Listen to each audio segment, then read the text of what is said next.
सोनूचे पप्पा, हा बोल. मला तुमची नातेवाईक अजिबात आवडत नाही. अगं मलाच कुठं आवडते माहिती नातेवाईक म्हणून तुला आवडणार आहे. सोनूचे पप्पा आले टिचरे ते टिचरे. अगं भामटे हे दलिंद हे माहिती सगळे नातेवाईक. आणि ज्या दिवशी त्या मला फसवलं ना त्या दिवशीपासून तर माझ्या दिमाखात बसेल ते. असं वाटतं एक दिवस जाव आणि एका एकाच्या नळडीचा घोट घ्यावं.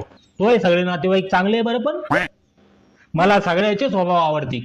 सोनूचे पप्पा, पण मग कोणते कोणते नातेवाईक आवडते तुम्हाला? अगं सगळ्याचेच स्वभाव चांगले. मी असं नाही म्हणत की याचा चांगला आहे याचा चांगला नाही म्हणून. पण तरी सांगा ना कोणते कोणते आवडते.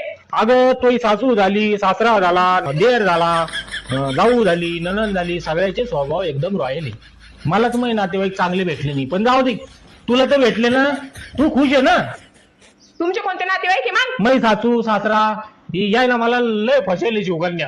मी एक दिवस जाऊन त्याच्या डोक्यात आहे ना दगडच टाकणार आहे. तो सारखं लोट न दिलं माझ्या गळ्यात गुतून जिंदगी बरबाद झाली. अहो सोनूचे पप्पा, आपल्या सगळ्यांचे नातेवाईक एकच असते. एकच राहते का तुला लय उशिरा कळलं. नाही, वाटलं नाही शेवटी नसते. शेवटी शेवटी कळलं तुला आहे ना.